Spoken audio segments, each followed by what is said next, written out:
Hello everyone, welcome to another live stream, and in this one our goal is very simple. We're going to try and take the series outline that I created in the last live stream that I did, and we're going to take one of those items in the series and get a full outline in about an hour. Hopefully we can do it in an hour, especially with me trying to explain everything as we go. And now this is a novella, so it won't take as long as if you were doing a full novel, but I can guarantee you with the steps I'm going to show you in this video, you'll be able to do a novel in almost the same amount of time. The only thing that's going to happen is the outline's going to be longer, so it'll take you a little bit longer to read through it and validate everything. But as in the last live stream I talked about the brainstorming process and how it's not very precise. And in this video, we're going to actually start making it a little bit more precise. And you know, we can still go back and forth with the AI. We can still just do a lot of inserting of our own things in there. But honestly, what we're going to do today is going to it's going to be very structured. I have 4 prompts specifically. Four steps, 4 prompts.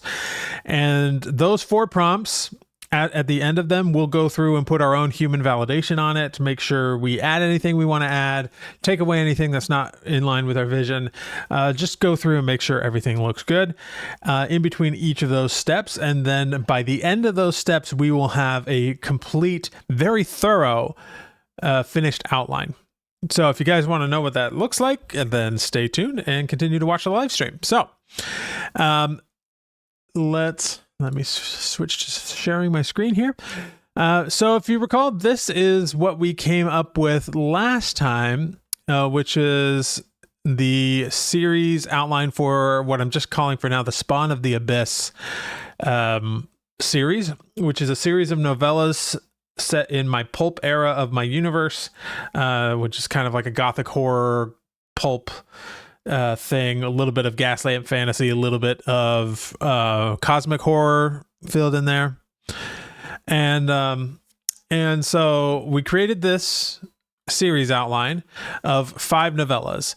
Runes of the Abyss is the first one, and I've actually already started writing this one in Pseudowrite, and I did a few live streams about this one a while back. You can check those out.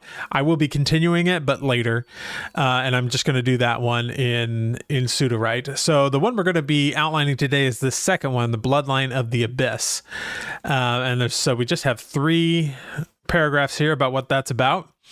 And then we have the other 3, which will be written in other software programs so I can demonstrate what that looks like. And then at the end here, I have just some high-level world building information that I just sort of added in there myself, just so that there's some context to some of these things. So we're going to be doing this one. And as preparation, I've done a lot of preparation for this live stream. We're going to need a couple of things. First of all, we need a list of tropes.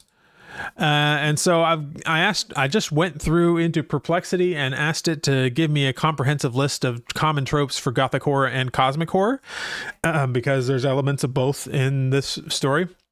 It's a little bit, I mean, they're not too dissimilar from each other, but it is a bit of a genre mashup, if I'm being honest. And so it gave me a really nice response to that query, and I just copy and pasted what it gave me into this gothic horror / cosmic horror tropes document. Okay. Back to this in a little bit. I've also created documents for the Bloodline of the Abyss world building, the Bloodline of the Abyss characters, and whoops. Got to create one more for the Bloodline of the Abyss outline. And this is where we're going to put our outline once we're done here. But at some point we're going to need to put world building info in here. We're going to need to put character info in here, and then we'll continue to have this series outline. We'll use that.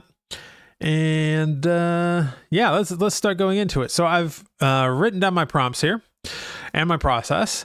This document you see right here, Jason's prompts, will be available inside of both the silver and gold groups linked down below. If you want to get your hands on them, the silver group is the cheaper one. It's a one-time fee of $7. That's just to deter spammers that were coming in quite a bit. You join that group and you go to the Start Here course and you'll find all of the bonuses. It's not there yet, but it will be pretty much after I'm done doing these live streams and writing this thing out and documenting that process. To outline, I have a little more of a unique multi-step process. First, I have what I call the call sheet prompt, which is all about getting a list of all the details I'll need to outline the book. This is something I've started to do recently. I don't know if it's the most efficient way to do this, but this is the first step that I take, and it's kind of a fun step. To do this in the chatbot best, you need the super prompt below or create a project in your chatbot of choice. You will then need to include the entirety of your brain dump series outline from the last step. From there, you'll also want a list of tropes for your genre. Both of these should be placed in your project system prompt or included in the super prompt below. So there are a couple of ways you can do this. We're going to be doing it as a project, but this is essentially a super prompt here that you would take, and you could just put the information in these little sections here. But since we're going to be doing this inside of a project, and since we're using Perplexity, we'll be using, they call it spaces. You can put this information in its knowledge bank, basically. So let's go do that now. Let's go over here. And we're going to create a new space, and we're just going to call this series outliner. And for instructions, we're not going to put much here. I'll just say you are a award-winning gothic horror novelist who loves to plot out engaging stories. Something like that. Doesn't need to be important. And what's important is the files that we're going to add here. Okay. So the first file that we want to add here is this Spawn of the Abyss series outline. So I think, I haven't actually tested this, but I think if I just take the link here, I believe you can actually insert a link to a Google Doc. I may have to make it public. So it should be able to do that. Let me go back to this and make sure sharing that anybody with a link can view. Yep.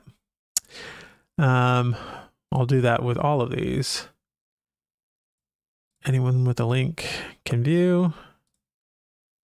And actually I will need this one. So we'll copy this link, add a link, stick it in there. Okay. And we're not going to put this in here yet, but we'll eventually need to share this info. Anyone with the link can view. And then with the characters one, also anyone with the link can view. We'll do this with the outlining one too. So, all right. So now once these are done, anybody with the link will be able to view these documents, but not edit. So hopefully that should set it up so that Perplexity can read all of these. I'm just going to ask it just to verify that it is reading things. I'm going to say, what books are included in the series outline?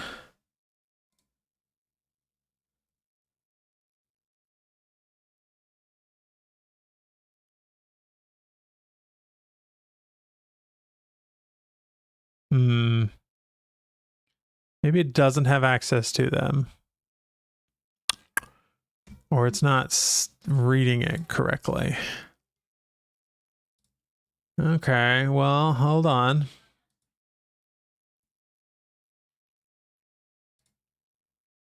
Perhaps a better way of doing this would be to just download these as text files. So we'll just download it as a plain text file. Why plain text? Because it's something I know that the AI can understand very easily. So I'll download those as plain text, and then instead of links, we'll add them as files.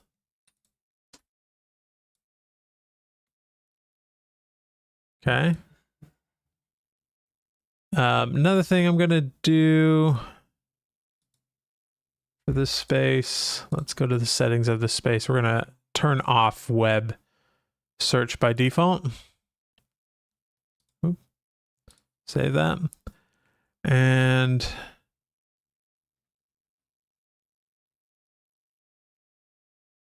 now let's ask it that question again. What books are in the series outline? Just to make sure it has access to everything. Yeah, it is reading them. Okay, good. That worked. So it is able to read everything. Alrighty, so let's go back to this thing. I can go ahead and delete those two chats because we're not going to be using them. And we're going to go through and take this initial call sheet prompt. Now, we don't need to insert the brain dump and the genre tropes because they are now included in our space. And so all I need to do is take this prompt here and copy it. So this prompt goes something like, given the above brain dump information and genre tropes, I want you to create a pre-writing call sheet that has a list of everything the author will need to fully flesh out the character's world building and outline for insert your book title here. Here's what you should include. Characters. Make a complete list of characters, including minor ones, needed for this book. Label these as appropriate with their role in the story: protagonist, antagonist, side character, henchman, comic relief, love interest, etc. Give a brief explanation of who the character is and their role in the story, but don't give too many details just yet. These should be no more than 1 to 2 sentences per character. When referencing a group of individuals instead of individual characters, make sure you name 3 to 5 minor characters who are or would be part of that group, just so the author has named characters to use when writing scenes with members of those groups in them. That's something I added there because it would often just give me vague, like, oh, you've got a group of these people. And I'm like, but I want names, right? I want to know who we're talking about. World building info. Make a complete list of all locations, objects, and other world building information that will be needed for this book. Give a brief explanation of what the world building element is and its role in the story, but don't give too many details just yet. These should be no more than 1 sentence per world building element. Outline. Make a plan on what will be needed to fully outline this book. Do not actually start outlining the book yet, but give instructions on what will be needed and any suggestions you have. So that is the call sheet prompt that I've got right now. And again, these will be available inside of both of my groups, links down below. So it's already got access to my series outline. We do need to change this little bit right here to make sure we're asking for Bloodline of the Abyss. And I'll go ahead.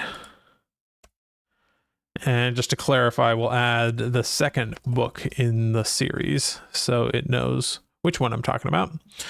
And that should be it. So I think we can go ahead. Oh, let's choose our model here. So for this, I think I'm going to go with Gemini 2.5 Pro because it's good at like structured, orderly stuff like this. That isn't, we're not creating pros here. So we'll go ahead and use Gemini 2.5 Pro. I think that's all we need to do. We'll go ahead and let it run.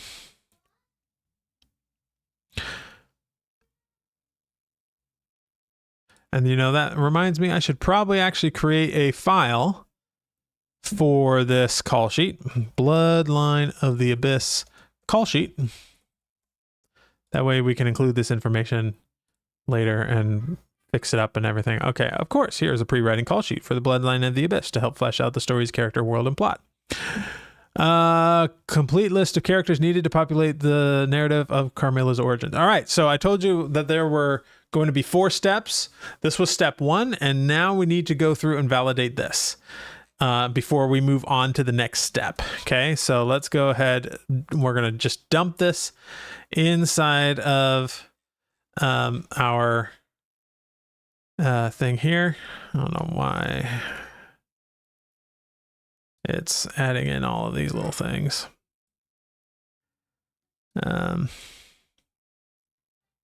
Guess those are the sources. It's looking at the sources.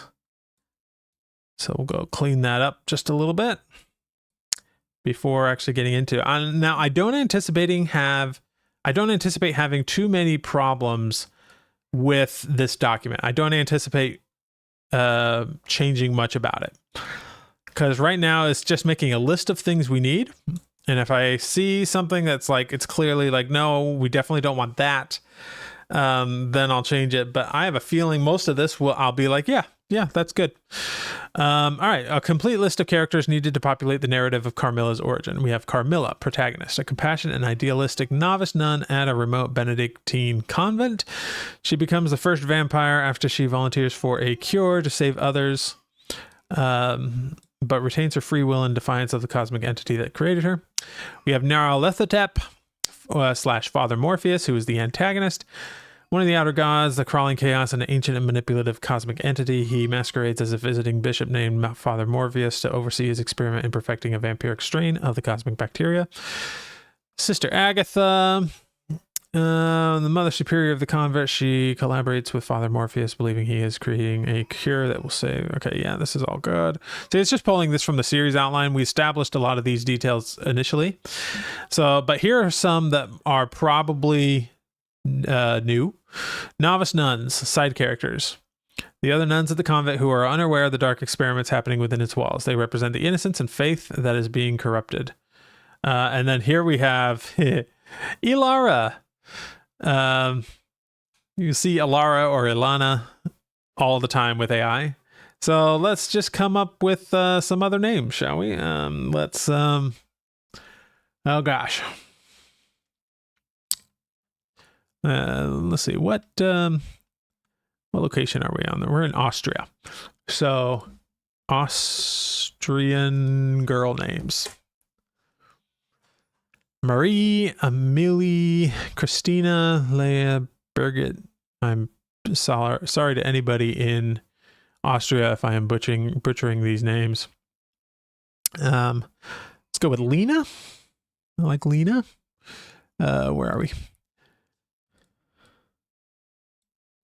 Lena, Isolde, and Genevieve. I think those are probably not the best names either. Here, I'll just pull this up. It's boy names, girl names. Mira and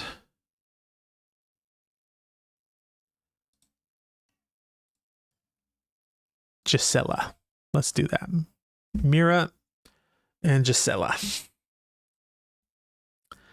These are side characters, so I'm not obsessing over the names too much. Just making sure that they're not clearly AI generated names. Gisela. I spelled that right? Yeah. All right. A young inquisitive nun who is a friend to Carmilla, an older sterner nun who is deeply suspicious of the refugees, a kind nun who tends to the convent's herb gardens. Let's actually switch these names around. We'll give Gisela to this one and take Mira there. All right. Infected refugees, side characters, suffers from the cosmic bacteria who have been given shelter at the convent. They are in various stages of a zombie-like infection and are kept restrained while Sister Agatha and Father Morpheus experiment on them. Annalise. See, was that a name here? No, but I actually think that's fine. Sister Agatha's younger sister, whose infection is the motivation for Agatha's desperate actions. Yeah, sure. Odo. Oh, here we have a Gisela. So it is pulling from like Austrian names. A former farmer who has lost most of his higher cognitive functions to the plague. I hear Odo and I immediately think Deep Space Nine, but I think that's probably fine. Let's see. Is this name included on this list? No. Let me just double check that. Odo name origin.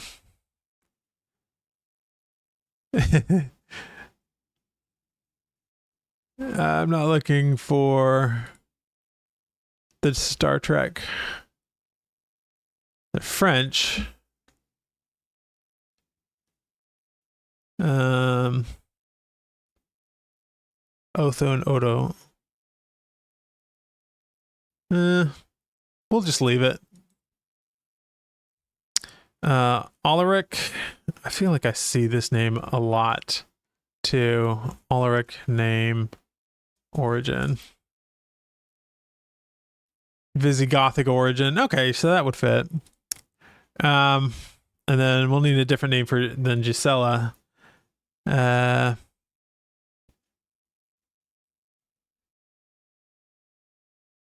go with a more unique and rare Austrian girl name. Hedwig, huh? Ingrid Clara. I like Clara. Let's do that one.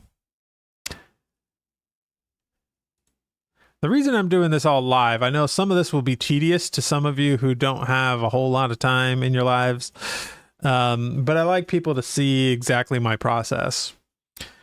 All right. A man who still has moments of clarity and communicate the horror of his condition. A young woman whose transformation is particularly rapid and violent. All right, so we've gotten different names. So far, the only thing I've changed is names. So that's good. A list of essential locations, items, and concepts that form the backbone of the story's setting and plot. Benedictine convent, in the Austrian mountains. The primary setting, an isolated and ancient convent that doubles as Nyarlathotep's secret laboratory for his cosmic experience. In the Austrian mountains. I think that's good. The Plague Lands, the regions of the 10th century Europe that have been ravaged by cosmic bacteria unleashed in the first novella, creating widespread fear and producing hordes of zombie-like infected. Sure. Cosmic bacteria, the supernatural pathogen that originated from the decaying bodies of eldritch beings. In its raw form, let's see, slain in the first novella by Vikings. In its raw form, it turns victims into mindless infected, but it is being refined by Nyarlathotep to create a more powerful and intelligent strain. Mindless infected, we'll say zombie-like infected. It can be spread by an infected biting another person. Just we make sure that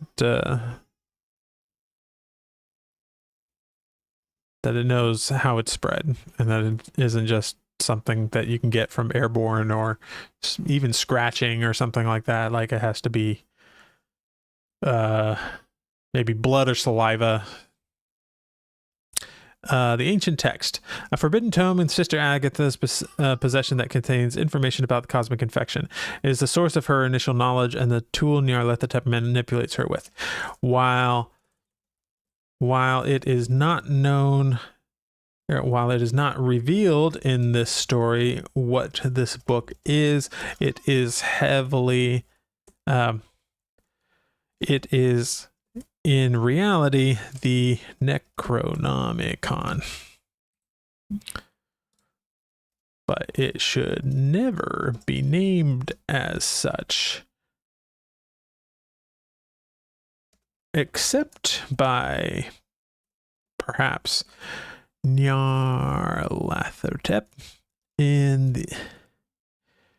the finale when all his plots are revealed.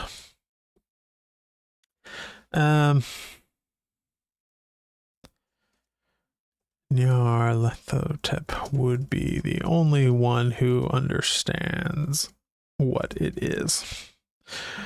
Nyarlathotep's cure, the perfected formula of the cosmic bacteria that does not cure the infected but transforms them into the first vampires. It grants them supernatural abilities and immortality, but was intended to also ensure their servitude to Nyarlathotep. Okay, that's good. We're all good. Outlining plan. This is the structural plan for fully outlining the novella. The goal is to build a narrative that blends gothic atmosphere with cosmic dread, focusing on Carmilla's psychological and physical transformation. Part 1. Establish the sanctuary of secrets. Introduce the isolated Benedictine convent, emphasizing its gothic atmosphere, shadows, old architecture, and a sense of decay and secrecy. Establish Carmilla's character as a compassionate novice, showing her acts of kindness and her concern for the hidden refugees. Flesh out Sister Agatha, depicting her as a stern but desperate leader, hinting at the secret she carries about her sister and the true nature of her research. Part 2. The shepherd and his flock. See how many parts? There's 5. Detail the monthly visits of Father Morpheus, portray him as charismatic. I'm going to remove these parts because that's going to confuse the AI with the the storytelling template that we have later. So I'm just going to make this a giant list of things to keep in mind. Oops.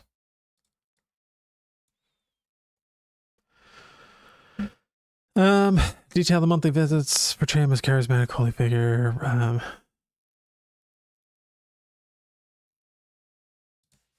Here are some things to keep in mind that we want to include.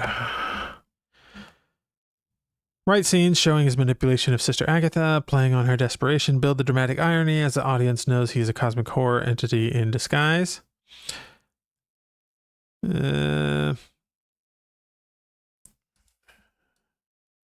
Should learn, suspect early on that he's a cosmic horror entity in disguise. Show the ongoing experiments on the infected, highlighting the failures and the slow, horrific progression of the disease. Create a sequence of events where Carmilla discovers the truth. Perhaps she stumbles upon the ancient text, overhears a conversation, or sees the horrific results of an experiment firsthand. Sure. Play the confrontation between Carmilla and Sister Agatha. Agatha should confess her motivations, revealing that her actions are driven by a desperate, misguided love for her sister. Detail the circumstances that lead to Carmilla becoming infected. Outline her decision to volunteer for Father Morpheus's perfected cure, framing it as an ultimate sacrifice to save the others. I'll say, particularly Sister Agatha's sister. Focus on the transformation itself as a pivotal body horror sequence. Ooh. Contrast her hopeful expectations with the terrifying reality of her metamorphosis into a vampire, drawing on themes of physical and psychological decay. Play in the climactic confrontation. Nyarlathotep reveals his true identity and his intent for Carmilla to be his servant.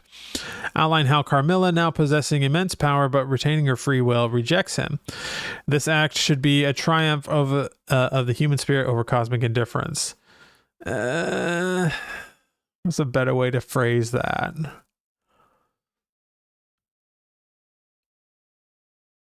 I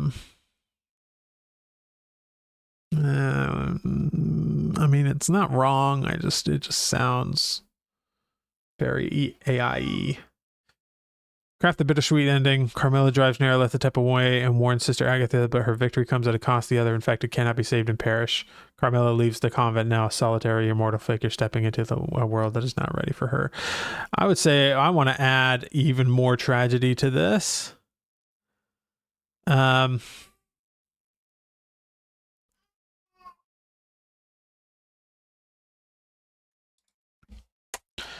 Throughout the... Here, I should be using my little transcriber here.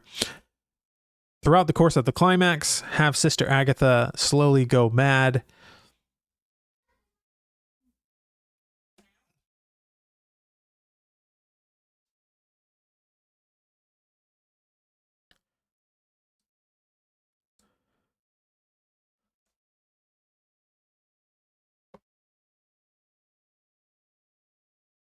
We'll say. And Sister Agatha is a mumbling mad woman now, harmless to others, but clearly no longer in possession of her faculties.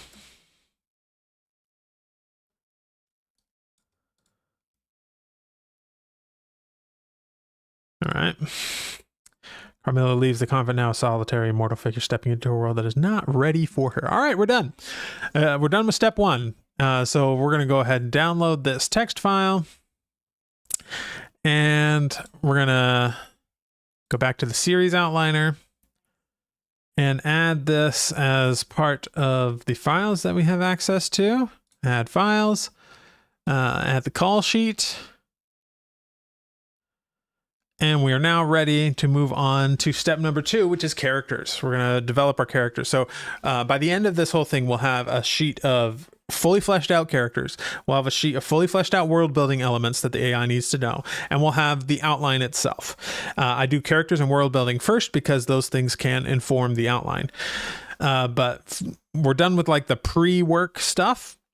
So now that it has access to all of that, we're going to move on to the next prompt, which is right here. All right, so next time, make sure to flesh out the list of characters before we start the outline. If you're using a project or space in this chatbot, you'll want to make sure it has access to your brain dump series outline, your call sheet from the previous step, and your genre tropes.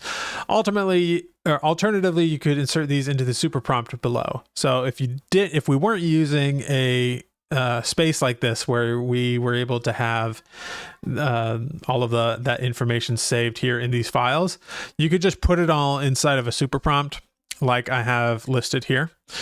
But we don't need that because we've got it all there. So we're just going to go ahead and copy this prompt. And I won't read this entire thing like I did with the last one.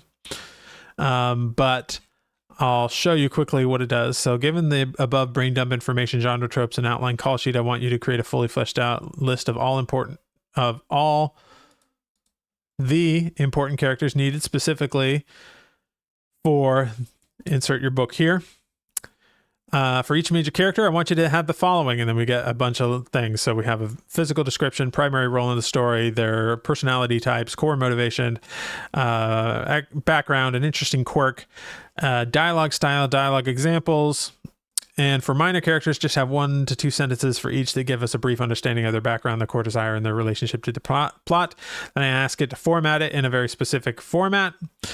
And that's it. So, let's go ahead and paste that into here. We'll insert for Bloodline of the Abyss, book 2 in the series. So we make sure we understand what it wants. Should be kind of obvious now that we have that call sheet in there. And we're going to pick our model. I think we'll stick with Gemini 2.5 Pro for this. It's good at this sort of thing. So let's see what it does.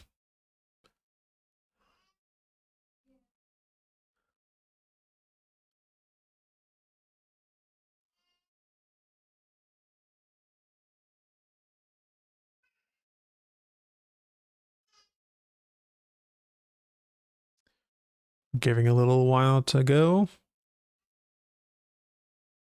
And all right.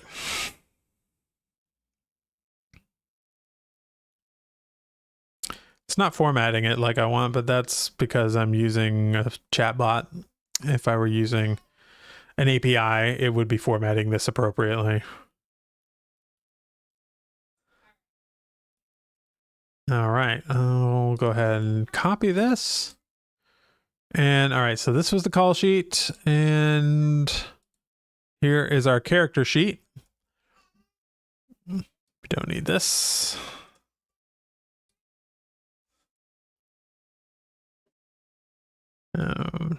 Want to remove all of these references.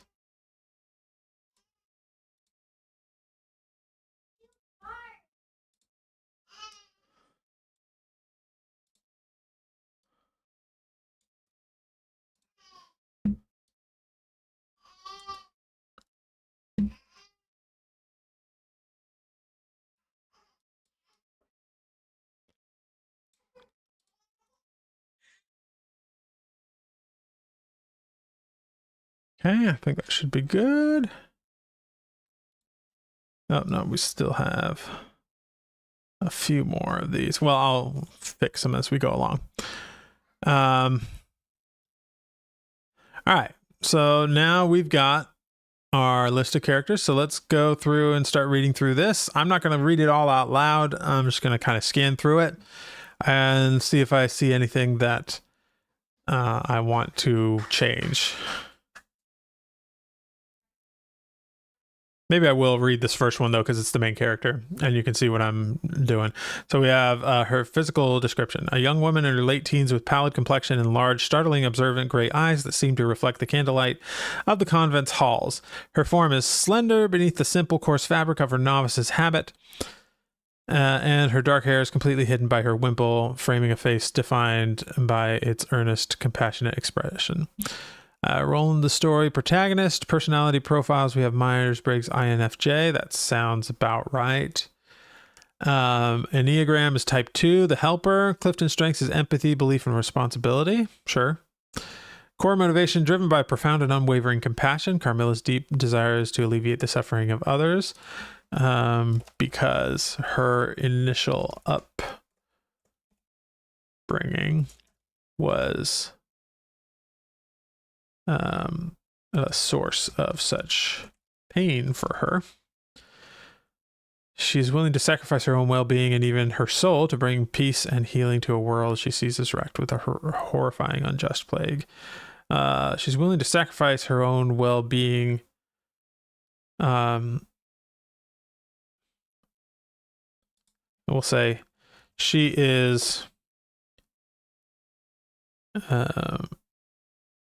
helpful to a fault. Often willing to sacrifice her own well-being, and then we'll remove that little phrase. Carmilla is a compassionate and compassionate and idealistic novice nun at an isolated Benedictine convent in the Austrian mountains circa 932 AD. Seeking a life of quiet servitude and purpose, she finds her faith tested by the horrifying plague and the dark secrets kept within the convent walls. I should adjust my prompt here because I don't want her background of like what happens in the story before the start of the story.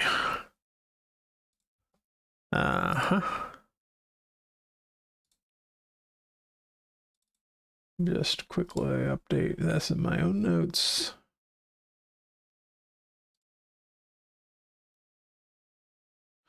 All right. This is a great thing about, like, as you do this, you just keep seeing things that are like, oh, I should change my prompt to fix that small little detail. It's not a huge issue, but it's fine. Quirk. In secret, she treasures a small, smooth river stone given to her by her grandmother, who used to tell her pre-Christian stories of forest spirits and ancient magic. She sometimes whispers to the stone, a habit that is a strange comfort and a stark contrast to the devout daily prayers. Sure. Quirks don't have to be that tied to the story. They're just a little something that give the character some more additional flavor. Often, especially if it isn't directly tied to the story. So, dialogue style. Okay, here's the important part. Her speech is gentle, clear, and thoughtful, often posing sincere questions rather than making declarative statements. Her voice is soft but carries a weight of conviction that can turn firm and resonant when she defends her beliefs or makes a stand. Dialogue samples. Actually, before I do that, I want to say carries a confidence. Because I don't like the word conviction. It's way too much of an AI-ism. Yeah. Dialogue samples. Relaxed. So I have the, as part of this prompt, it gives us samples from when the character is relaxed, stressed, thoughtful, or excited. I could probably add more, but I figure this is a good, decent enough range. The garden seems to breathe easier after the rain, doesn't it, Sister Mira? It's as if the Vesper bells called the flowers to prayer too. Stressful. With respect, Mother Superior, what you are doing is not a cure. Look at them. This is a desecration of the life God gave them. Thoughtful. If faith is the light in the darkness, then what are we to do when the darkness begins to look like the light, when it speaks of a holy man's voice? I felt it for a moment. The pain was gone. The fever broke. Father Morpheus, your prayers, they are truly working. All right, so those are, yeah, that's fine. This is like, this character is not particularly quirky in her dialogue, so there's nothing really unique here. But if we look at like this next one, Nyarlathotep, you'll see it sounds different. So let me quickly scan through this.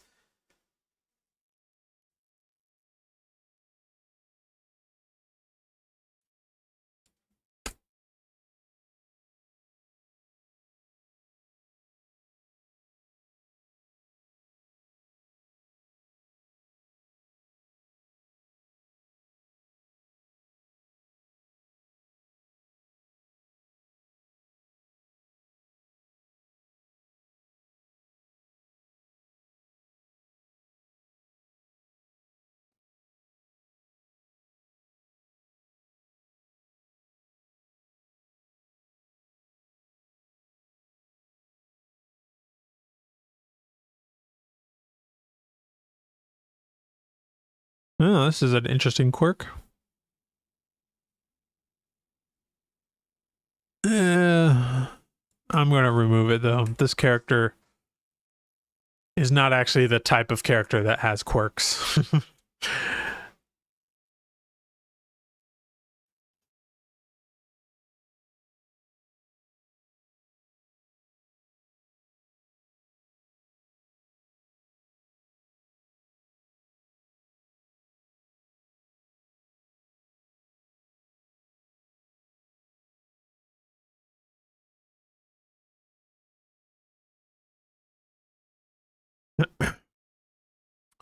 I don't really particularly like these dialogue samples. This one, the relaxed one, is good.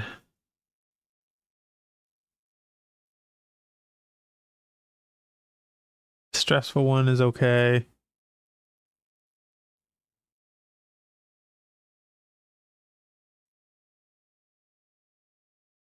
Yeah, it's really just this exciting one that I don't like.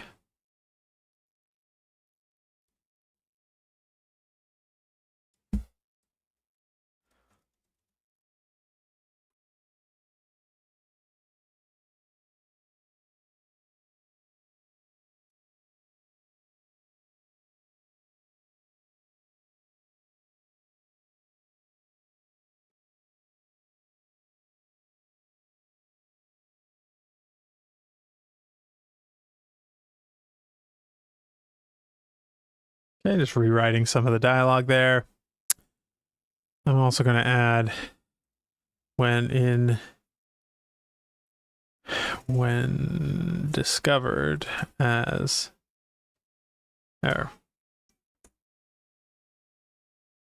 when he is discovered as the cosmic entity that he is, his voice turns more clipped and cruel.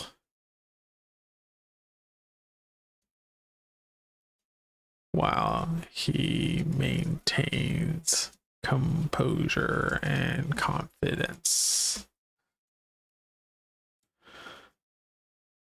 All right.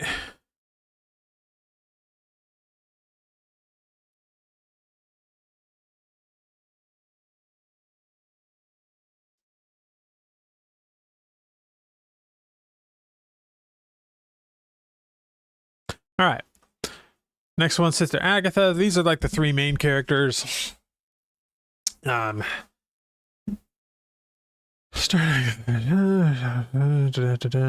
contrast. Stark contrast.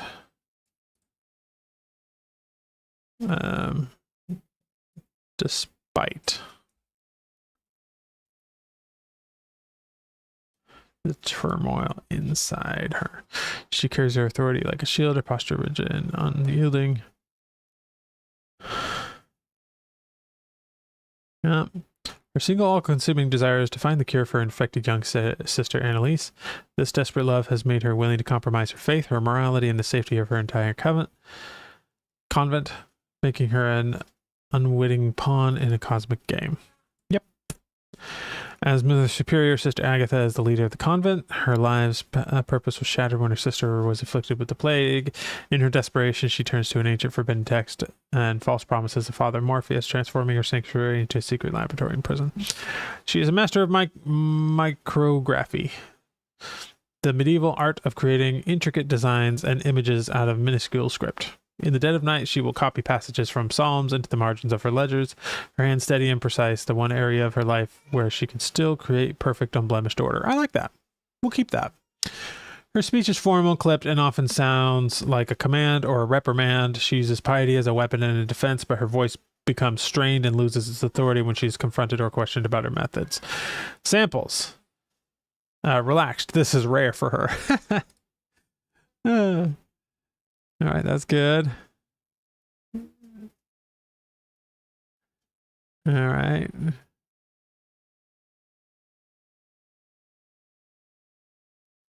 Yeah, that's good. All right. So that's all the main characters. And Annalise, Sister Agatha's younger sister, whose horrific zombie-like infection serves as the sole motivation for Agatha's desperate actions in collaboration with Father Morpheus. She is a tragic, silent heart of the convent's secret shame. Sure. Sister Lena, a young, inquisitive novice nun who is a loyal friend to Carmilla. Her desire for truth and her concern for Carmilla lead her to question the secrecy within the convent, representing the story's conscience. Sure. Sister Gisela, an older, stern nun who is deeply suspicious of the refugees and the strange activities in the convent. She's motivated by a rigid desire to protect the community's spiritual purity, making her an obstacle to Agatha's plans. Sister Mira, a kind nun who quietly tends to the convent's herb gardens. Her simple desires to nurture life in the face of the encroaching decay, providing a small beacon of normalcy in a contrast to the unnatural experiments. Alaric, an infected refugee who suffers from moments of horrific lucidity. His core desire is to make someone understand the true nature of the cosmic prison his mind is trapped in before he's lost to it forever. Yep. All right. So this is good. We're done. Done with step 2. We only have 2 more steps to go.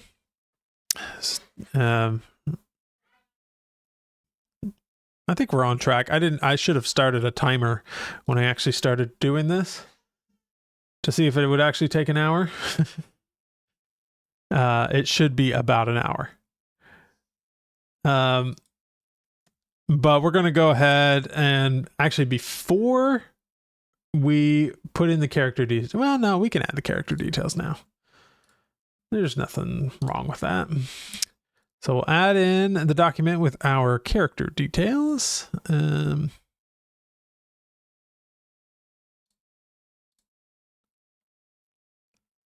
right, that's done. Now we're going to do world building. So let's go to my world building prompt. And this is essentially the same process, but with world building instead. So we're going to kind of skip over a lot of the explanation.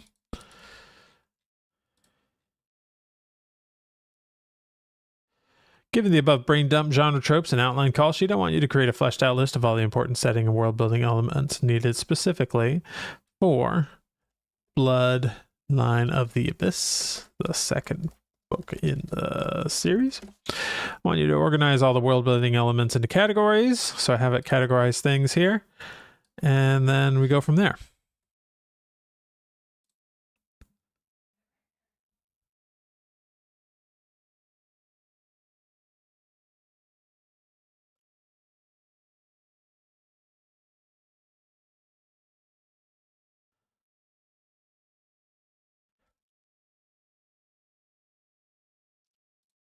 So this will eventually go in this document here. All right. This is a much shorter list. Oh no, it's still going.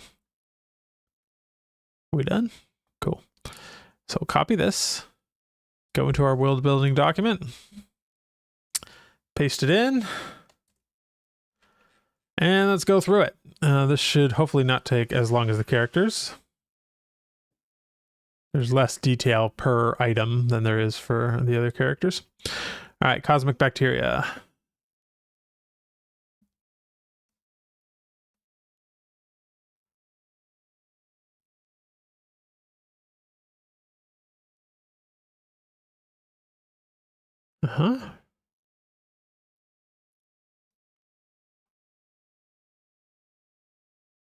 This isn't really relevant. Benedictine convent.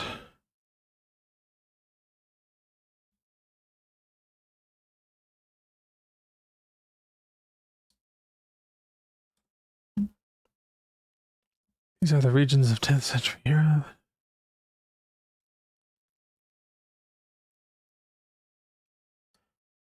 I feel like I could maybe modify this prompt to give even more details.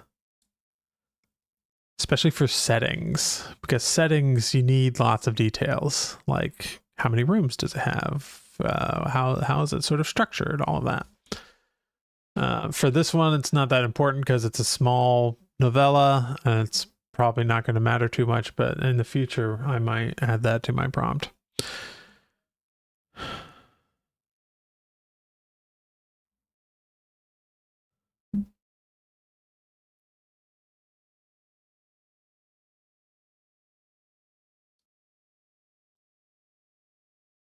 Yeah, I don't see any problems here.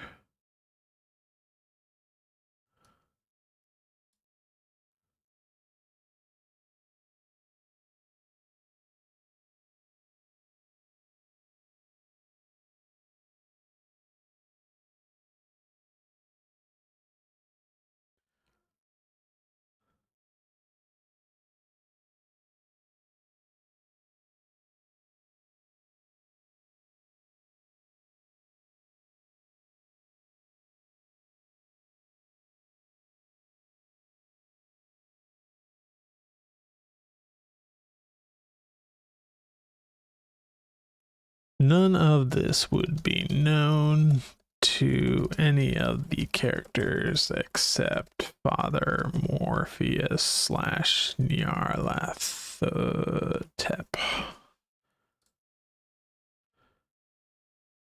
Almost got that spelling right.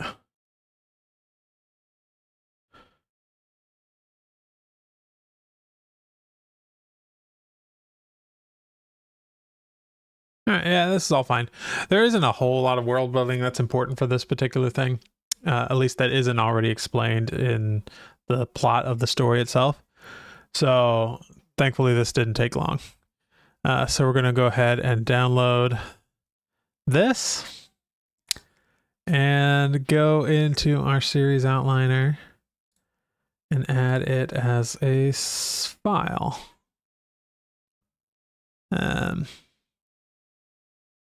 Where is it going? Here we go.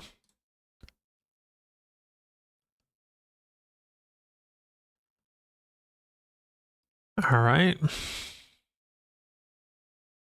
Did we get it there? Characters and world building. There we go. Okay, I got it in there twice. All right, there is actually one other document that we need to do.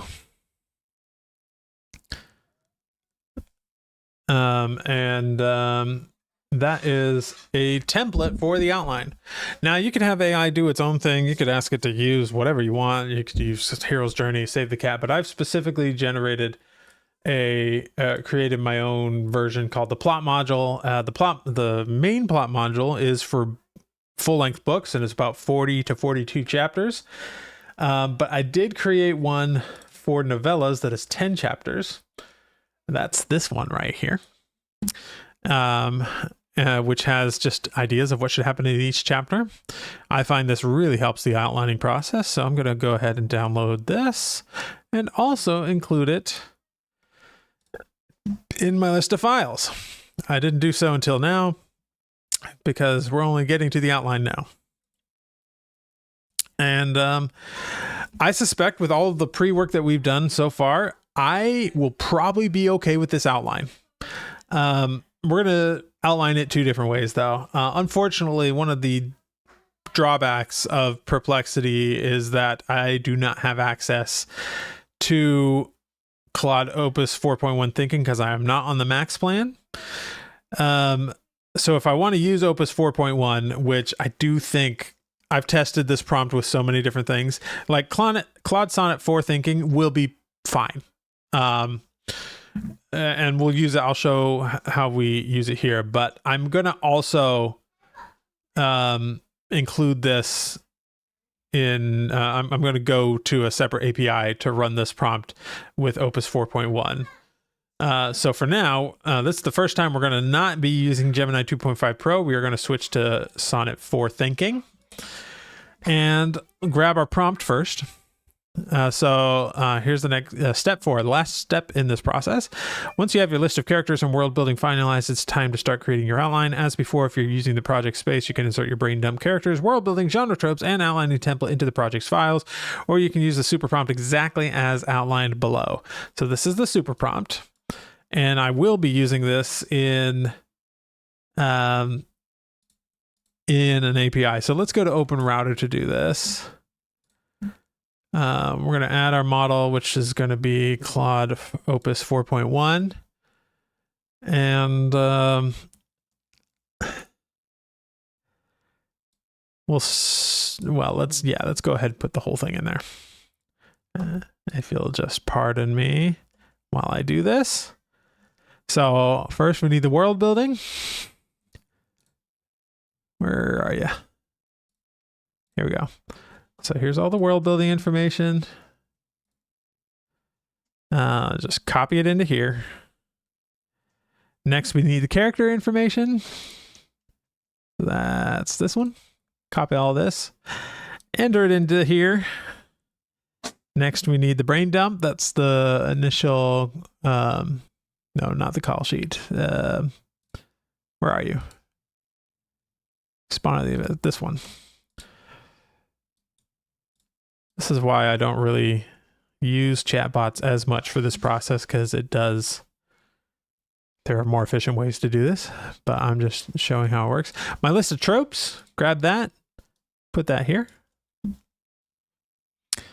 And finally, the outlining template, which is right here.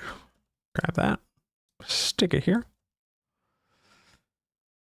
All right, using the above information, generate a fully fleshed out outline for Bloodlines of the Abyss. Actually, no, it's Bloodline of the Abyss. The second book in the series. The summary for each chapter should have specific details rather than vague allusions to what should happen. Write it as though you were going to hand it off to a ghostwriter to write the first draft.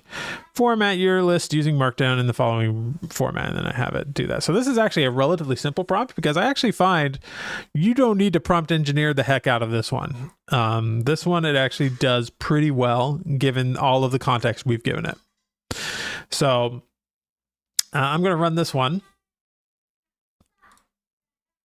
And then while that's going, we're going to go here and do the same process slightly differently here inside of the space. So in this case, we don't need all of this super prompt data.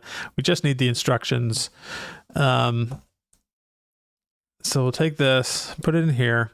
We are going to be using Claude Sonnet 4.0 thinking for this. And using all of the above world building, characters, brain dump, genre, tropes, and outline template, create a fully fleshed out outline for Bloodline of the Abyss, the second book, in the series. And it should be good with that. I think that should be enough. And now we wait for it to finish outlining this whole thing. Opus takes a while, but you can see we're already on chapter 6 out of 10.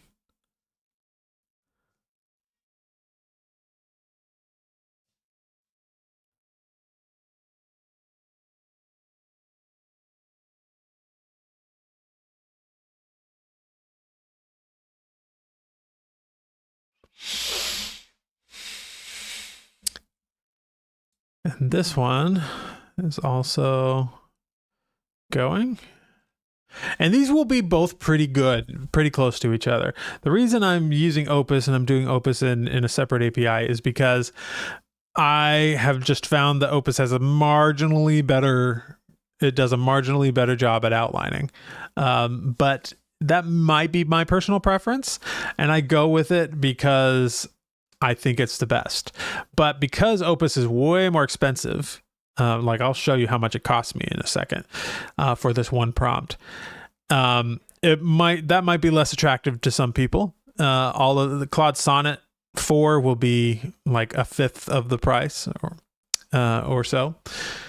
And so we might just want to compare.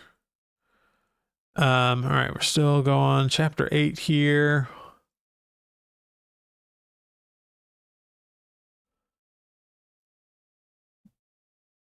And what I'll do is I'm going to look at the first chapter and maybe make some edits to it so you can see what's going on. But I'm not going to make you wait and just see the entire process of me editing these chapters, because, it's more the same of what we've been doing. Essentially, I'm just modifying it to fit my vision. And I'm also going to spend some time really comparing these two to see if I actually want the Sonnet 4 or the Opus 4.1. So I don't want to have to read through 2 outlines here live in front of you. That would just take too much time. So if you have questions about this entire process that we've gone through, please put them in the chat right now, because I will take a little bit of time to answer those questions. We are going to go over an hour, but I think we can safely say, when you take out all of the preamble that I had and all of me explaining this, we got to a solid outline in well under an hour. And I'll bet I could, if I were really efficient, I could read through this entire thing and get through it, and we'd definitely be under the hour mark for this. So hope that's interesting. Anyway, let's I'm just going to copy this one here, the one generated by Sonnet, put it in our Bloodline into the Abyss outlining document, and let's read through like the first chapter or two. The chapter opens with Carmilla performing her dawn prayers in the convent's stone chapel, her gray eyes reflecting the flickering candlelight as she whispers devotions for the plague-ravaged lands beyond their mountain sanctuary. So this is common for AI to kind of start with a really peaceful scene. We do not want to start with a peaceful scene. We want to jump right into some action. My initial thought was to have her wake from a nightmare, but that's also kind of overdone by amateur authors.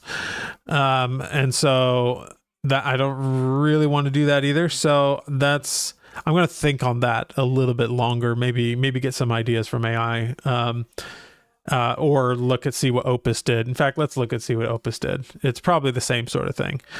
The pre-dawn bells summon Carmilla to the infirmary, where she finds Sister Mira tending to 3 new refugees from the plague land. So actually, this is a much better opening. See, this is why I give Opus 4.1 just a marginally better at doing the outlines, because already I can tell, like, we're not starting with some, like, we're not picking flowers at the start of this thing. We're getting right into the pre-dawn bells summoning Carmilla to the infirmary. That's a much better opening. Are there ways we can improve it? Probably, but this is already much, much better. So I'm just going to stick with this now, where she finds Sister Mira tending to 3 new refugees from the plague lands. Their flesh bears the telltale marks of early infection, blackened veins spreading like spider webs beneath pallid skin, eyes beginning to cloud with a milky film. The youngest, a boy no more than 12, clutches a wooden horse toy while mumbling prayers through fever-cracked lips. Carmilla assists Sister Mira in cleaning the wounds, noting how the infection seems to pulse with its own malevolent life, recoiling slightly from the blessed water they use. Mother Superior Agatha arrives, her face drawn with exhaustion, and immediately orders the refugees move to the isolated East Wing, the same wing where strange sounds echo at night from which no refugee has ever returned. Maybe a little bit too ominous there, for chapter 1 at least. When Carmilla questions this, suggesting the main infirmary would provide better care, Agatha's response is sharp. The East Wing has special accommodations for their condition. You will not... Okay, that's a good explanation. You will not question God's plan for these souls. As they transport the refugees through the shadowed corridors, Carmilla catches a glimpse through a cracked door, rows of beds with leather restraints, dark stains on the stone floor, and scratches on the walls as if made by desperate fingernails. The boy with the wooden horse begins convulsing, his prayers turning to inhuman growls, and Carmilla realizes with growing horror that the infection is far more advanced than anyone has told her. Yeah, so that's a good chapter 1. So we're definitely going to be using this. I can already tell from chapter 1 that this one's going to be better. So I'm just going to replace what we had here. And then I'll go through and work on that. All right, so let's get to a couple of your questions. I'll go ahead, move to this screen here. All right. Let's see what we got. If I back up, I know there were some questions happening earlier. Is romance fantasy still a top genre? Yes, and likely will be for years. What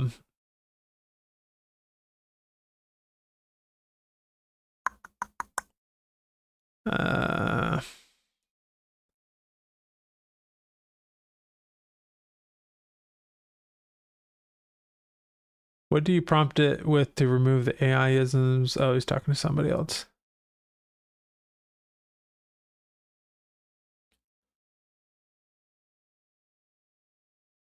Are there any groups like Facebook or Discord where I can meet fiction editors and network with others? There are plenty of places to find editors. If you use AI, it's going to be harder to find ones that are friendly enough with that. What I might do is I would go to a freelance place like Upwork and put out a job and specifically say you're looking for fiction editors who are AI friendly, and then see who comes up. You'll get a lot of editors there, and my advice is to work with a couple of them before you settle on one, because you'll find that some are better than others. Sometimes the ones that are charging less are often better, weirdly. So Charlie says Lena, Gisela, Mira, and Clara are way too similar sounding names in my opinion. Might want to look into that. I can see where you're coming from. They definitely both, they all end with A, and they're like similar. All of them are 2 syllables except for Gisela. But I kind of disagree, because when you're reading, the most important thing is that you make sure that the first letter is different. A lot of people just glance over the name. And they kind of figure out who is what. So as long as you don't have any major characters that start with the same first letter, you're usually okay.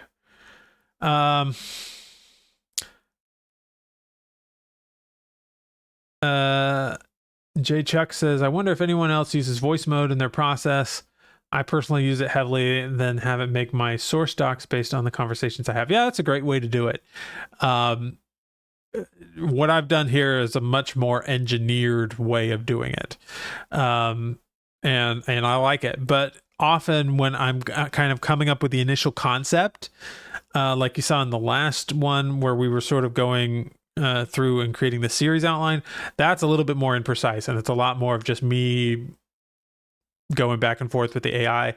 And while I didn't do it on that live stream, I do use voice mode quite a lot in that process.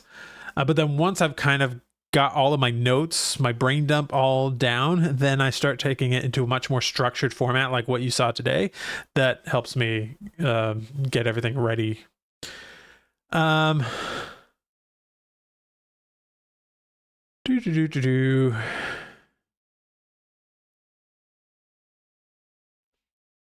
Timeline says, I don't know what they did to Gemini 2.5 Pro, but it has gotten so bad for writing. I don't think it's ever been good for writing, at least the actual writing part. I find it's actually quite excellent for brainstorming and coming up with lists of things like this. And also it adheres to my prompts pretty well. So that's why I use it in a lot of the like list making parts of it, or brainstorming parts.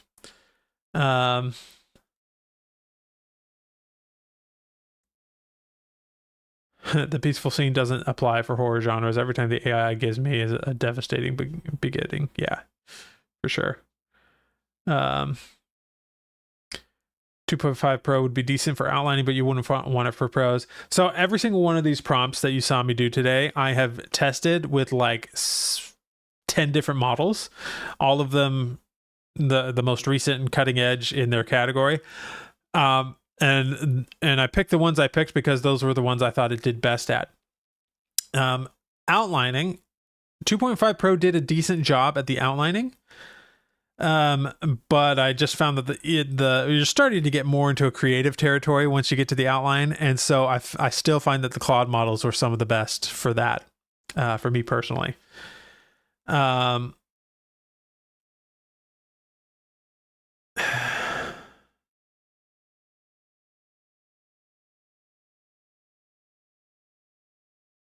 All right. Can you use the same strategy with different types of novel bubbles? Novel bubbles. I'm not sure what you mean by novel bubbles, but for children's and nonfiction. This will work for every fiction genre. The process I showed you here, because you recall at the beginning I had the genre tropes document, and I included that genre tropes document in the entire workflow so that it would have a basic understanding of what this genre does. So you could use the same process, but you just use a different genre, a different list of genre tropes for your specific genre, whatever it is. But for nonfiction, you'd have to come up with a pretty different, because you don't have like characters and world building in the same sense in nonfiction as you do, unless it's like creative nonfiction, like a memoir or something like that. And so, no, I wouldn't use this for children's or nonfiction, but I would use this for, you can use this process for any genre of fiction. Yeah.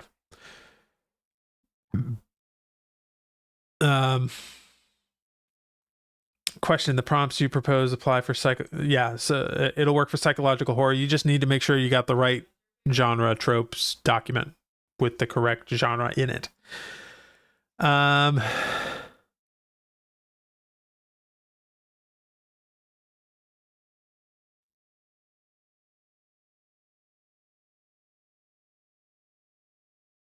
Would this outline you showed be good for when I start a rough draft? Yes. So the point of this whole process was to create your character document, your world building document, and your outlining document. And I'm not going to get into this too much, but I've developed an automation that uses those 3 documents and it writes your whole book for you. And I'll be essentially showing you how that works in using a chat bot instead in future live streams like this one. Like, we've already gotten to the full outline, and once I've gone through it and made sure to make adjustments, it'll be ready to go to actually write. And so probably in the next live stream, which will either be tomorrow or Wednesday, I will be actually going through and generating the whole thing, and probably starting in on the editing. I use Opus 4.1 to generate my prose. I was going to tell you how much that one prompt cost me using Claude Opus 4.1. It cost me 42 cents. So not bad, but that's still, like, it would have cost me 4 cents probably if I had used any other model, or under 10 cents at least.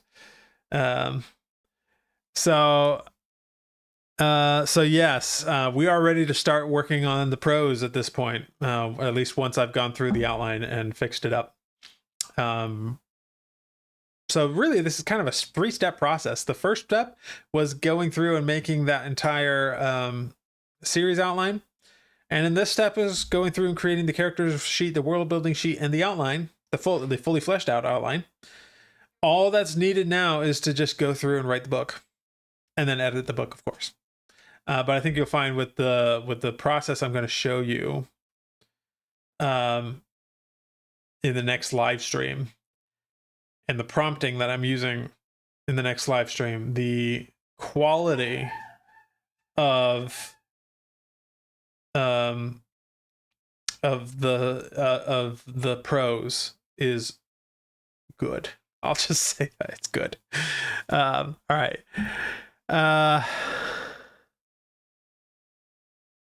Frank Green asks, do I still use Novel Crafter? Okay. So this requires a little bit of background. I still, to a certain degree, use almost all of the programs that I talk about on this channel. I use chatbots, I use Novel Crafter, I use Pseudowrite, I use my own automations. Part of that is because I'm an influencer in this space and I kind of have to be up to date on all of them. But let me tell you this, there is no bad way to do it. Well, there are some bad ways to do it, okay? But there is no one size fits all program that is best for everybody, right? Novel Crafter is absolutely going to be better for some people than Pseudowrite or than an automation. Pseudowrite, they have their Muse model. They've got a very different workflow from Novel Crafter. That might work better for some people too. But if you're asking me how I am making my own books today, I am not using any of those programs. I am using an automation platform called N8N. And I'm going to be putting out lots of content in the near future about this. And some of the prompts you saw me use today, I engineered because I was working in this automation platform. So it's called N8N. That's the letter N, the number 8, and then another letter N. And it is where you can create your own little automations that you basically click a button and it'll run through a bunch of different steps for you. And yes, you do need to like pause in certain places and validate it like you saw me do today. But at the same time, it is incredibly fast and a much, much more efficient way of writing in terms of speed, getting things done quickly. This is especially true these days because the AI models have gotten so good that with certain techniques, you can absolutely get almost almost publishing ready prose.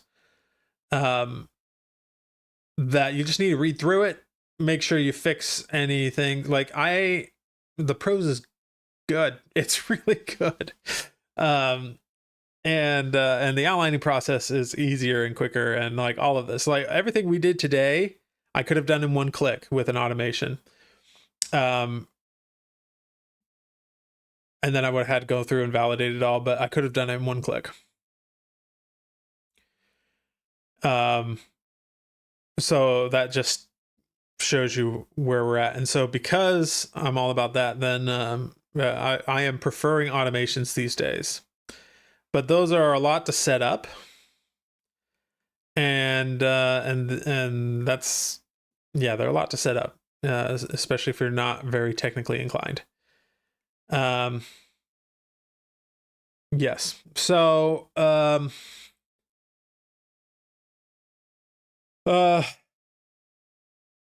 so yeah, that's what I do for me personally.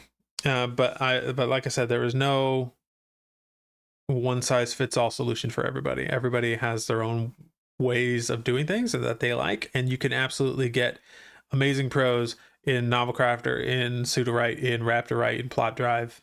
Any of those will work. I just have my own processes now for my own books. So that's just my thoughts there. I'll go ahead and announce this now. I am planning to start probably here in a week or two. I'm going to start a challenge for myself to write 20 books in a year. And I've been prepping a lot of these automations and getting them fully ready and optimized to help me in that process. I have a few more that I'm developing right now. The next one I'm probably going to be working on is one that will help you create marketing materials for your books. So like a book description. Actually, well, let's say not necessarily marketing, but like your publishing materials that you need, like your book description, your A+ content, your keywords and categories, or at least gives you ideas about what the keywords and categories can be, and then you can research those. Stuff like that. Oh, a list of emails to announce to your email list, stuff like that. I'm going to create an automation that just takes your book and creates all of that for you. And so that's what I'm working on next. And by the way, I am documenting this entire process. Everything I'm telling you about right now, I'm documenting it inside of the Story Hacker Gold group. I'm currently in the process of adjusting the Gold group. Not too much from what it is now, but adjusting it so that we have a very narrow, very specific focus of getting to 20 books as quickly as humanly possible. We're doing a book in the month challenge right now. A lot of people are doing that. And it's just a great community to join. So if you're interested, go check that out. Link is down below. And that is also where I'm putting all of this initial work on these automations. Everybody in there has access to the automations right now, and it's the only place where that's available. I will be doing more content on them and stuff in the future, but yeah.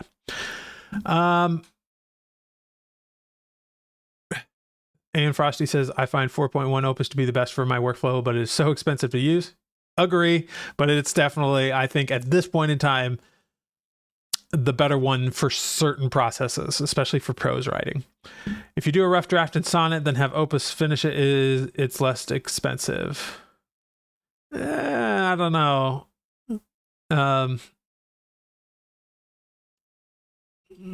I find Opus is not necessarily that great for editing and making things better. You'd get better results out of writing the first draft with Opus in the first place than trying to revise what Sonnet gave you and make it better. I've been writing my rough draft by hand and it's so slow. So any AI that can help speed that up, I would love to see in future live streams. Sure. there's value to writing things out the traditional way. Like, and inside of the Gold group, one of the things we're going to be doing next month in September is we're going to be doing a short story challenge to write a book without AI, and then we'll collectively be submitting those short stories to writers of the future. Because you can't use AI to write a short story for that competition. So we're going to actually be practicing writing short stories without AI. You can still use other techniques to speed up your process, like dictation is a great one. You can use that and other things. You can still use AI in the brainstorming process.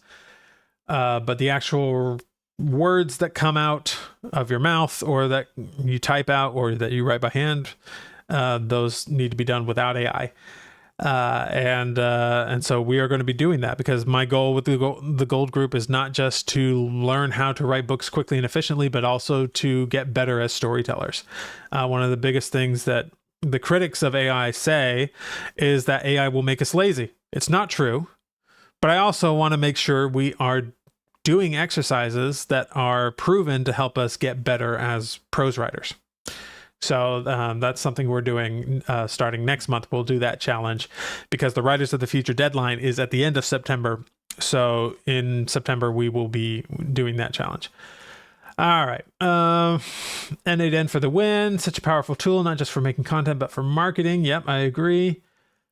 Have you used a front end like Ooba Booga Silly Tavern to leverage lore books power similar to the Story Bible stuff on web platforms?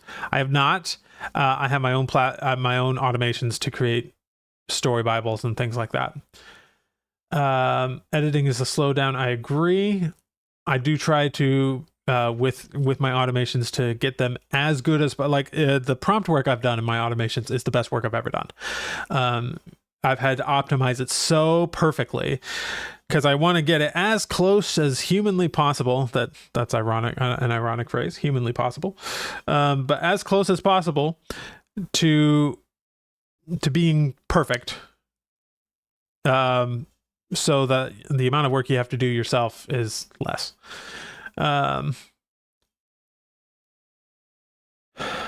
Let's see. What is sleep? Yeah, sleep is overrated.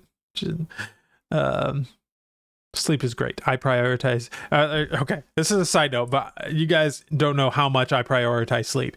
The fact that I prioritize sleep as much as I do is the reason I'm able to get so much done. Okay, let me just say this: 9:00 p.m. sharp. Screens go off. All screens, TV, computer, phone, screens are off. And I actually come up to my office and I put my phone on its charger in my office, and then I do not take it with me to my bedroom most of the time. I'm not perfect at all of this, but this is the process I have. Then from 9 p.m. to 10 p.m., my wife and I kind of just get ready for bed. We go through our wind down routine. Sometimes we'll have to like put the dishes in the dishwasher, close all the doors, brush your teeth, all of that stuff. And then we try to get to a point where we are turning off the light at 10 p.m. If we manage to get into bed a little bit earlier than that, then that is like reading time. So again, we don't have any screens, but I do have a Kindle, or not a Kindle. It's actually a Books, but you know what I mean. An e-reader with the e-ink screen. And so if there's time, I will read a little bit of that before 10, but at 10, lights go out. We just got an 8 sleep mattress cover. It's not required, but it's the kind of thing that millionaires sleep on. And it's not the price of it's not $1 million. It is not cheap, but we just got it as I consider it a business investment. Probably can't write it off as a business expense, but in my head, it is a business investment. So we got an 8 sleep mattress cover, which cools and warms you up depending on like what time of night it is. It helps you get better deep sleep, all that stuff. I also take a sleep supplement every night. A couple of things that help they're mostly like mood balancers and things like that. I take a minor amount of melatonin, just a small amount. because in small amounts it's supposedly helpful and non-habit forming. So I take a tiny bit of melatonin every night. And then I sleep until about 7 a.m. And that's about 9 hours from the time the light goes out to the time I get up. It usually takes me a little while to fall asleep. And often, there are times when you wake up and stuff. So that's kind of giving me enough that I know for sure I'm getting enough sleep. 10 p.m. to 7 a.m. We can't really go past 7 a.m. because that's when my daughter wakes up and she will not let us stay asleep. So that's about as far as I could possibly go. And then I start my day. So that gives you an idea of just like how important sleep is to me. If I do not have good sleep, the whole day just spirals.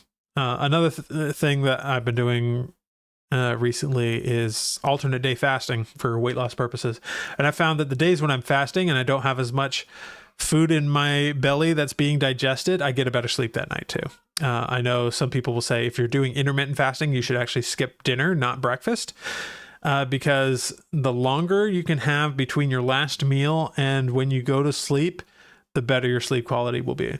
Also, I don't drink, so there's no alcohol. I do not take caffeine after noon. So if I have any caffeine, it is only in the daytime or the morning time. It's like all this stuff.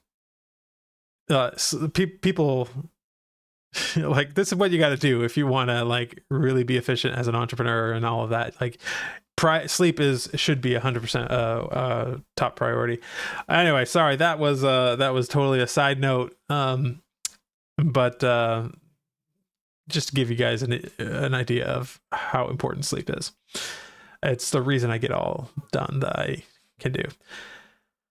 All right. All right. Actually, it doesn't look like there's too much more in the chat. So we'll go ahead and end it there. Either tomorrow or Wednesday, we'll be doing the next part of this process, which is actually starting to generate the chapters. There's some preparatory stuff that goes into that. So probably what we'll do is we'll have 2 more live streams. We'll have one where I go through that preparatory process, collect all the things that I need, and then generate all the chapters. And then one more as I'm going through the chapters and kind of editing them and stuff, so you can see what that process is like. I don't know if we'll get through the whole thing or if I'm going to do it all in one live stream. I think that would be probably boring to most people because it would be several hours of just me editing.